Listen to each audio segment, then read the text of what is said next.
Hello everyone, welcome back to my channel. कैसे हैं आप सब? उम्मीद करती हूँ सब लोग बहुत अच्छे होंगे। मैं भी ठीक हूँ। तो मैं राधिका आप सबका स्वागत करती हूँ अपने न्यू व्लॉग में। और आज दिन है रविवार, टाइम हो रहा है सुबह के 4। और संडे हो या मंडे, मेरा टाइम से उठना होता ही है, क्योंकि छुट्टी वाले दिन अगर मैं थोड़ा सा लेट हो जाऊँ तो फिर पूरा दिन लेट होती ही जाती हूँ। और जिस दिन छुट्टी होती है उस दिन मेरा टाइम से काम होना थोड़ा सा मुश्किल हो जाता है कि हस्बैंड होते हैं, बच्चे होते हैं। तो उनके साथ में हस्बैंड का रहता है कि काम मत कर, काम तो डेली का है, बैठ ले, बात कर ले। तो इस वजह से जब तक वो सो के उठते हैं तब तक मैं ये जो काम होते हैं जिनके लिए मुझे लगता है कि मैं अगर ये लोग उठ गए तो मुझे लेट कर देंगे, तो मैं सारे काम ख़त्म कर लेती हूँ। दूसरा रीज़न ये भी था कि रात को मेरे भाई का फ़ोन आ गया था कि मेरी बुआ हॉस्पिटल में एडमिट हैं, तो मुझे उनको देखने के लिए जाना है। यहाँ नहा धो के क्लीनिंग करके मैं आ गई हूँ पूजा करने के लिए। और मेरी बुआ हैं आर्मी हॉस्पिटल में एडमिट, तो वहाँ टाइम होता है विज़िटर्स का 8 बजे से 9 बजे तक। तो 8 बजे तक मुझे अपने घर का पूरा काम ख़त्म करना था, बच्चों के लिए नाश्ता बनाना था, क्योंकि मुझे था कि पता नहीं कि थोड़ा टाइम लग ही जाएगा वहाँ तक आने में, क्योंकि हॉस्पिटल में अंदर एंट्री होने का इतना टाइम होता है, लेकिन बाहर तो मम्मी वग़ैरह सब लोग आए हुए होंगे, तो उनके साथ में भी थोड़ा-सा टाइम लग ही जाएगा। तो यहाँ बना रही हूँ मैं उनके लिए पराठे सिंपल वाले। तो इसमें मैंने आटे में अजवाइन, नमक, बेसन ऐड किया है, हल्की-सी मिर्च भी ऐड करी है। तो ये 3 कॉर्न वाले ही पराठे मेरे बच्चे खाते हैं, क्योंकि इसमें थोड़ा-सा तेल या घी बीच में लगा दो तो इसकी लेयर्स अलग-अलग हो जाती हैं। तो यहाँ मैं इन लोगों के लिए पराठे बना दे रही हूँ, ये चाय के साथ में।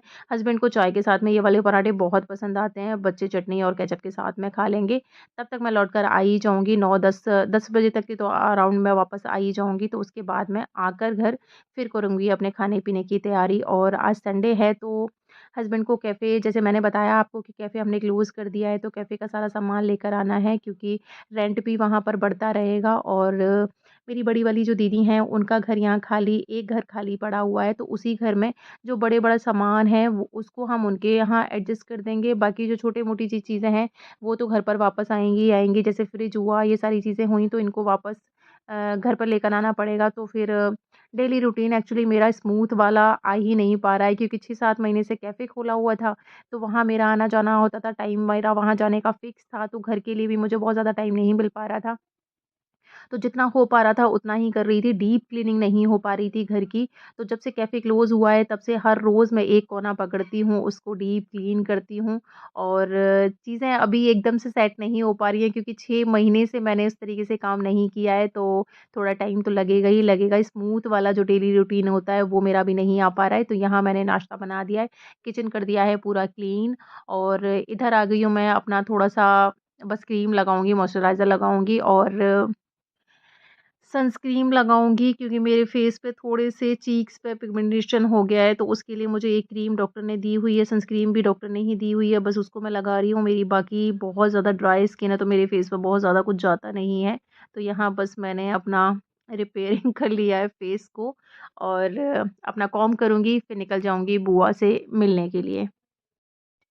ये जो कुर्ती मैंने पहनी हुई है, ये मैंने मीशो से मँगाई थी। इसको करीब हो गए 2 साल, और ये बहुत अच्छी कुर्ती निकली है। कॉटन, प्योर कॉटन की कुर्ती है। इस पे चिकनकारी वर्क हो रखा है। बहुत सुंदर कुर्ती है। अगर किसी को मँगानी हो तो मेरे इसी ब्लॉग से आप स्क्रीनशॉट ले सकते हो, मीशो पर डाल सकते हो, वहाँ ये कुर्ती निकल आएगी। और ₹500 के अराउंड थी, क्योंकि 2 साल हो गए हैं तो एग्ज़ैक्ट मुझे रेट याद नहीं है, लेकिन 500 के अराउंड थी। लेकिन 500 के अकॉर्डिंग ये कुर्ती बहुत सुंदर है। यहाँ आ गई जी घर में वापस, और अब बनाने लगी हूँ मैं कढ़ी पकोड़े वाली। और काफ़ी टाइम से मेरा बहुत मन कर रहा था कढ़ी बनाने का। तो यहाँ जैसे ही हॉस्पिटल से मैं वापस आई थी, तो सबसे पहले मैं नहा ली थी। वैसे भी अभी हॉस्पिटल से वापस आई हूँ तो नहाना तो बनता ही था, लेकिन वैसे भी मैं अगर घर से बाहर कहीं जाऊँ, थोड़े टाइम के लिए ही जाऊँ, लेकिन वापस आके मुझे नहाना होता ही है, क्योंकि कोविड के टाइम पे ये हैबिट पड़ गई थी। और ये वाली आदत अच्छी भी है बहुत। बच्चों का भी यही रहता है मेरे, और मेरा भी यही रहता है कि घर से बाहर हम लोग जाते हैं, फिर जब घर में आते हैं तो हमें नहाना होता ही है। तो यहाँ मैंने कढ़ी में तड़का लगा लिया है, और तड़के में डाला है मैंने थोड़ी-सी मेथी ली थी, जीरा लिया था और साबुत लाल मिर्च ली थी, और हींग ऐड करी थी। तो जी, कढ़ी में तड़का लग गया है। यहाँ मैं ऊपर से भी थोड़ी-सी हींग डाल रही हूँ, क्योंकि कढ़ी में हींग अच्छी लगती है, टेस्ट जो आता है। हल्की-सी मैंने हल्दी भी डाली है इसमें, हल्दी मैंने पहले भी डाल दी थी, अभी मैंने हल्दी इसलिए डाली है क्योंकि मुझे थोड़ा-सा लग रहा था कि हरा जो कढ़ी है उसका कलर जो परफेक्ट वाला येलो कलर होता है वो नहीं अभी आया था। तो पकौड़े मैंने उधर सेंक लिए हैं। इसकी क्लिप जो है मुझसे मिस हो गई है या फिर मुझे लग रहा है कि वीडियो मैंने ऑन कर दी है, बन ही नहीं पाई है। तो देखिए कढ़ी कितनी सुंदर लग रही है, इसको मैं कंटिन्यू चलाती रहूँगी क्योंकि अगर इसको चलाना बंद करूँगी बॉयल आने से पहले तो फिर कढ़ी फट जाती है और फटी हुई कढ़ी देखने में बिल्कुल नहीं अच्छी लगती। और मेरे बच्चों का ये रहता है, बच्चों का और हस्बैंड का ये रहता है कि जो चीज़ दिखने में बहुत अच्छी लग रही है ना, तो वो दिल से खाते हैं। अगर वो दिखने में नहीं ठीक लग रही होती है तो बड़ा आनाकानी करके खाते हैं, बेशक ना उसमें टेस्ट बहुत अच्छा हो। तो एक कहावत भी है कि कोई भी चीज़ आँखों से अच्छी लगनी चाहिए, स्वाद तो बाद की बात है। तो यहाँ कंटिन्यू मैंने कढ़ी चलाई है, पहले मैं कढ़ाई में कढ़ी बना रही थी, लेकिन फिर कढ़ी की क्वांटिटी थोड़ी-सी ज़्यादा हो गई थी, तो फिर मैंने उसको भगोने में पलट लिया है। तो अब ये है कि कितना भी ऊपर निकल कर कढ़ी आएगी, तो भगोने से बाहर नहीं निकल पाएगी और मुझे कढ़ी थोड़ी-सी ज़्यादा ही बनानी थी, क्योंकि मुझे जो बासी कढ़ी होती है, उसको तड़का लगाती हूँ मैं प्याज़, लहसुन और टमाटर के साथ में, बहुत टेस्टी लगती है। क्योंकि मेरे यहाँ पे एक पंजाबी आंटी रहती थी रेंट पे मम्मी के यहाँ पर, तो मैं छोटी थी उस टाइम पे, लेकिन वो कढ़ी जो फ्रेश वाली कढ़ी होती है, जैसे आज मैंने कढ़ी बनाई है तो हम लोग आज भी कढ़ी को खाएँगे, लेकिन वो लोग क्या करते थे कि जिस दिन कढ़ी, जैसे कि हमें कल कढ़ी खानी, आज कढ़ी खानी है, तो वो 1 दिन पहले कढ़ी बनाकर रखती थी। क्योंकि जो बासी वाली कढ़ी होती थी उसको वो तड़का लगाकर खाती थी और वाक़ई में वो कढ़ी बहुत ऑसम बनती थी। तो उन्हीं से मैंने ये सीखी थी। पर्सनली मुझे ये वाली कढ़ी बहुत अच्छी लगती है। अगर आप लोग भी कढ़ी लवर्स हो तो इस तरीके से, जैसे मैं बताऊँगी आपको, नेक्स्ट व्लॉग में बताऊँगी मैं आपको। आज के व्लॉग में तो फ्रेश वाली कढ़ी खाएँगे और अभी दोपहर का जैसे टाइम हो ही रहा है, तो उस वाली कढ़ी को मैं कल तड़का लगाकर मतलब खाने वाली हूँ और खिलाने वाली हूँ। तो आप लोग अगर इस तरीके से कढ़ी पसंद करते हो तो आप लोग मेरा व्लॉग देख सकते हो नेक्स्ट वाला भी। तो यहाँ जब तक कढ़ी बॉयल हो रही है, दूसरी साइड में मैंने चावल चढ़ा दिए हैं और कभी भी मेरा हाथ नहीं रुकता है अगर मैं किचन में होती हूँ। तो एक काम के साथ में 2-3 काम मेरे चलते रहते हैं। तो ये है कि किचन का भी काम साथ के साथ क्लीन होता रहता है।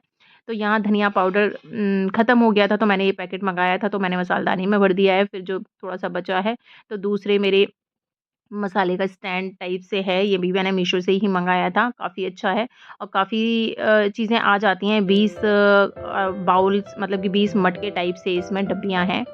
तो अच्छे से मसाले उसमें रखे रहते हैं और बाकी मेरे पास 2 मसालदानी भी हैं, एक स्टील की, एक प्लास्टिक की है। तो ज़्यादा क्वांटिटी जैसे हो जाती है खड़े मसाले वगैरह की, तो फिर मैं दूसरी वाली मसालदानी में भी रख देती हूँ। तो यहाँ कढ़ी जब तक बॉयल होगी, उबाल आएगा उसमें, और वैसे भी कढ़ी के ऊपर ना जब तक शाइन नहीं आ जाती है, मलाई पड़ना शुरू नहीं हो जाती है, तब तक कढ़ी को मैं उबालती हूँ, क्योंकि थोड़ी कच्ची-कच्ची कढ़ी रह जाती है तो वो वाला टेस्ट नहीं आता है। तो ये चीज़ें हम दादी से, मम्मियों से सीखते आ रहे हैं। मतलब मैंने अपनी दादी से कढ़ी बनाना, अपनी दादी से, और वो जो मैं बता रही हूँ आंटी, पंजाबी आंटी थी, उन आंटी से मैंने ये सीखी थी। और उस टाइम पे क्या होता था कि सीखना क्या, हमारे अंदर जब सीखने की एक ललक होती है ना, तो हम उस टाइम पर हम करें, काम ना करें, क्योंकि शादी से पहले मैंने कुकिंग बहुत ज़्यादा नहीं करी थी।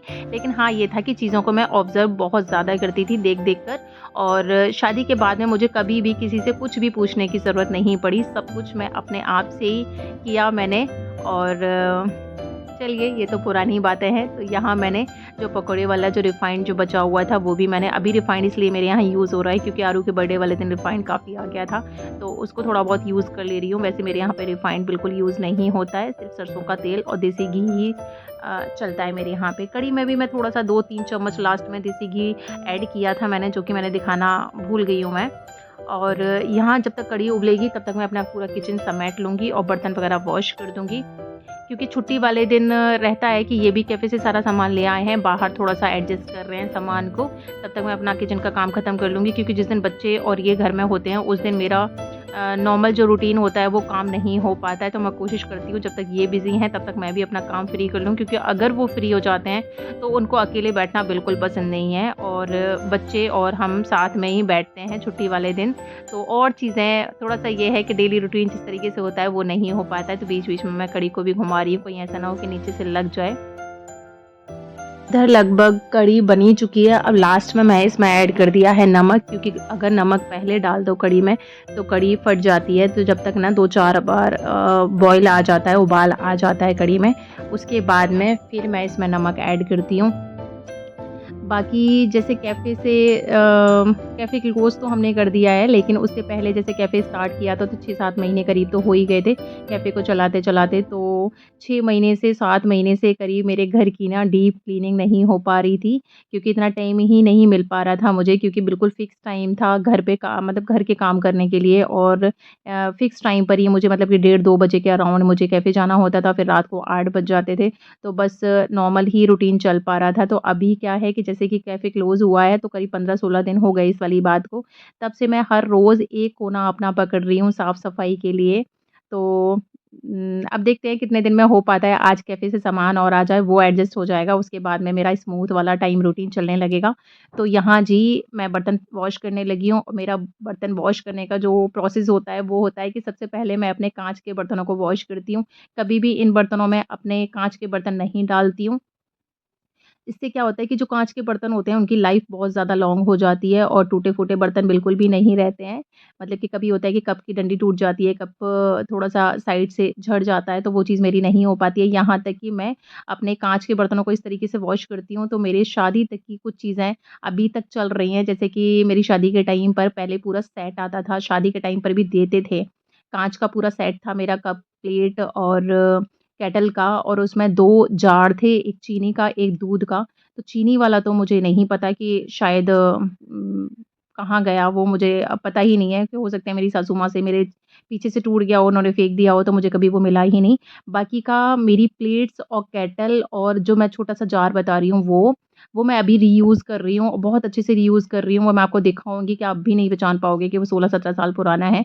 तो यहाँ मैं टोकरी खाली कर रही हूँ, रात के जो बर्तन थे वो सूख गए हैं, उनको मैं लगा रही हूँ, और ये मेरा मतलब बहुत गंदा काम लगता है मुझे। बर्तन वॉश करना मुझे बहुत अच्छा लगता है, लेकिन बर्तन वॉश करने के बाद में जो टोकरी में बर्तन इकट्ठे हो जाते हैं, उनको लगाना बहुत गंदा लगता है, बहुत ज़्यादा गंदा लगता है। लेकिन ये है कि मुझे अभी बर्तन वॉश करने हैं तो टोकरी खाली चाहिए, इसलिए मुझे मजबूरी में वो बर्तन लगाने पड़ रहे हैं। मैं किट्टू को भी कभी-कभी बोलती हूँ, तो उसको भी रहता है कि मम्मा बर्तन एक बार के लिए आप वॉश करवा लो मुझसे, लेकिन ये वाला काम मत करवाया करो। बहुत मौत आती है मुझे ये वाली चीज़ करने में। अगर मेरा व्लॉग आप लोग देख रहे हो, आप लोगों में से किस-किस को ये वाला काम गंदा लगता है, प्लीज़ मुझे ज़रूर बताना। तो इधर मैं बर्तन जैसे वॉश करती हूँ, तो सबसे पहले अपने बर्तनों की सारी जूठन निकाल लेती हूँ। सिंक में जो भी जूठन निकलती है, तो उसको मैं सबसे पहले फेंक कर आती हूँ। मेरा यही प्रोसेस होता है बर्तन वॉश करने का, और सबसे पहले मैं सिंक वॉश करती हूँ, क्योंकि उसमें जूठे बर्तन पड़े होते हैं, तो झूठी ही सिंक हो जाती है वो। तो उसको वॉश करने के बाद में सबसे पहले मैं अपने काँच के बर्तनों को वॉश करती हूँ, उनको साइड से रख देती हूँ। उसके बाद जितने भी बड़े-बड़े बर्तन होते हैं, उनको साफ़ करती हूँ, और मेरा रहता ये है कि मुझे ना बहुत प्रॉपर तरीके से कुछ चीज़ें हैं मेरी जो कि बिल्कुल प्रॉपर तरीके से मैं करती हूँ, जैसे कि बर्तन वॉश करना हुआ, और मेरे माइंड में डिसाइडेड होता है कि सबसे पहले मुझे क्या-क्या करना है, तो मुझे बिल्कुल हेडेक नहीं होता है। कितने भी बर्तन हों या फिर कितने भी कपड़े वॉश करके मुझे ऊपर डालने में बहुत अच्छा लगता है, क्योंकि मैं बहुत ही तरीके से सीक्वेंस से डालती हूँ कि अगर पैंट है तो उनको एक साथ डालती हूँ, शर्टें हैं तो उनको एक साथ डालती हूँ। बेशक थोड़ा-सा टाइम लग जाए, लेकिन मुझे बहुत सुकून मिलता है। यहाँ मैं बर्तन वॉश करने के तुरंत बाद ही अपना सिंक वाला जो एरिया होता है उसको मैं बिल्कुल क्लीन कर देती हूँ। तो उससे ये होता है कि गंदगी बिल्कुल भी इकट्ठी नहीं होती है, और सिंक बिल्कुल मेरी चमचमाती रहती है, चाहे कितनी भी पुरानी हो। मतलब कि टाइम बहुत हो गया है मेरी इस सिंक को, 16-17 साल करीब हो गए इस वाली सिंक को, लेकिन अभी भी नई की तरह बिल्कुल चमकती है। तो पता नहीं मुझे ये वाला जो एरिया होता है ना, तो यहाँ येलो-येलो वाले जो पानी के निशान पड़ जाते हैं, या फिर सिंक साफ़ नहीं होती है, तो मैं किसी और के भी घर पर जाती हूँ, तो मुझे अगर ये वाला गंदा हो, किचन गंदा हो, तो मुझे बहुत ही नेगेटिविटी आती है, बिल्कुल भी मतलब घिन आती है मुझे। तो मैं अपना बता रही हूँ, जिसका घर जितना साफ़-सुथरा होता है, उसके घर में उतनी ज़्यादा पॉज़िटिव वाइब्स आती हैं, ऐसा मुझे लगता है। तो अगर आप लोगों को भी ऐसा लगता है तो प्लीज़ मुझे ज़रूर बताना। बाकी इधर मेरा किचन पूरा क्लीन हो चुका है, और दूसरी साइड में मैंने चावल जैसे कि बनाने रख ही दिए थे। जैसे ही सीटी निकल जाएगी वैसे ही मैं बच्चों को चावल दूँगी रख कर, और बाकी मुझे थोड़ी-सी रोटियाँ बनानी है, कि मेरे हस्बैंड ने बोल तो दिया है कि कोई नहीं, आज थोड़ा-सा काम ज़्यादा हो गया है तो मैं खा लूँगा चावल और कढ़ी, लेकिन उनको रहता है कि जब तक रोटी ना बने तो उनका पेट नहीं भरता है। मेरे साथ में भी यही होता है कि चावल मैं खा लेती हूँ, लेकिन अगर मुझे 1-2 रोटी ना मिले तो मेरा पेट नहीं भरता। तो हस्बैंड ने बोल तो दिया है, लेकिन फिर भी मैं 2-4 रोटी बना दूँगी, और हम गृहिणियों का होता ही है ये वाली चीज़ कि हम एक बार के लिए अपनी चीज़ को अवॉइड कर सकते हैं, लेकिन हस्बैंड ने, अगर हमें पता है कि हस्बैंड को रोटियाँ पसंद हैं, चावल से पेट नहीं भरता है, या बच्चों का ये है, तो कितना भी हो, वो कितने भी मन से बोल दें कि हमारी मेहनत बचाने के लिए, हमारा काम बचाने के लिए, लेकिन हमें सेटिस्फैक्शन मिलेगा ही नहीं जब तक उनकी हम डिमांड पूरी नहीं कर देंगे। और ये एक कुशल गृहिणी जो भी होती है उनके साथ में, मुझे लगता है मेरे साथ में नहीं, हर किसी के साथ में ये तो पूरा काम मेरा ख़त्म हो चुका है यहाँ और मेरा वीडियो एंड करने का भी टाइम हो गया है। तो लास्ट में मैं जैसे हमेशा बोलती हूँ वैसे इस बार भी बोल रही हूँ कि अगर मेरे चैनल पे कोई नए आए हैं तो प्लीज़ मेरे चैनल को सब्सक्राइब कर लीजिएगा और मेरे ब्लॉग्स कैसे लग रहे हैं प्लीज़ मुझे ज़रूर बताइएगा। मिलते हैं फिर नेक्स्ट वीडियो में, टिल देन बाय बाय।